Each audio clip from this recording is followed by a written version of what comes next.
Batman's Batmobile has a new feature called Engine Annihilator, or ENGIANA for short. Starting at the time when Batman activates ENGIANA, the acceleration of the Batmobile at any time t until the time that the tank contains 50 pounds of fuel additives is equal to the velocity at that certain instant. The question is, how far will Batman be from his starting point if he starts at position 0 and velocity at 2 meters per second? In the gas tank, there will initially be 25 pounds of fuel additives in 100 gallons of special gasoline.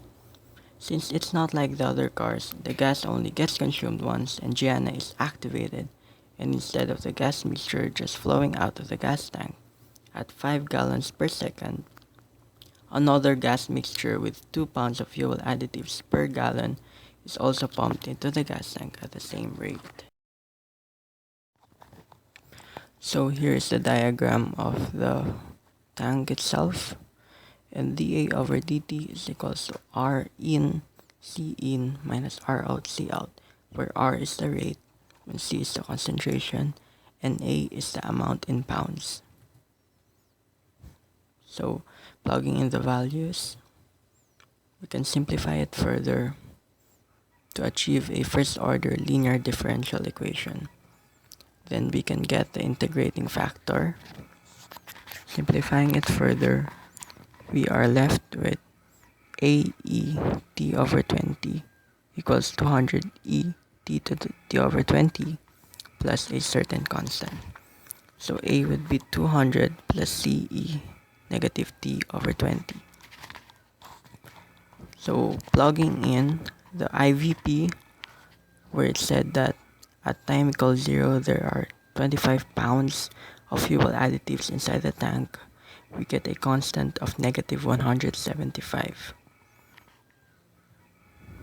And then plugging in the next IVP, which is said that we are going to find for the time where the amount inside the tank is 50 pounds. So isolating time, we get 3.08 seconds.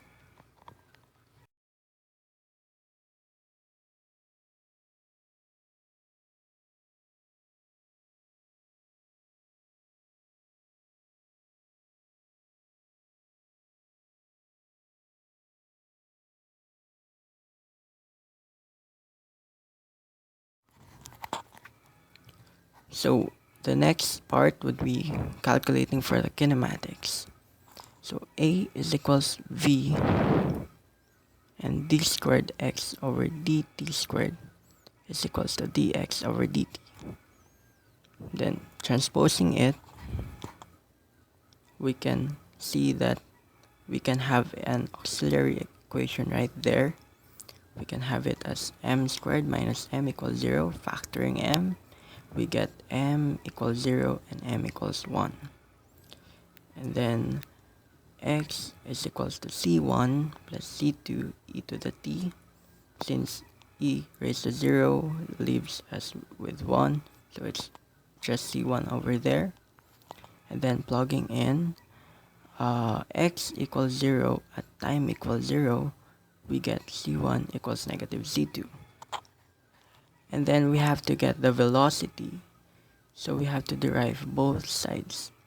We have dx equals c2 e to the t dt, and we have that's equal to v. So plugging in 2 meters per second at time equals 0, we get a c2 of 2, which we can plug back to the original equation. We have x is equals to 2 e to the t minus 1. Then plugging the value we found earlier, which is 3.08 seconds, we now have a value of 41.52 meters. And then we might want to verify if it's reasonable. So we could check the speed and plug it back at v is equal to 2 et. We get a speed of 157 kilometers per hour, which is pretty logical for a Batmobile. And And that's all. Thank you for watching.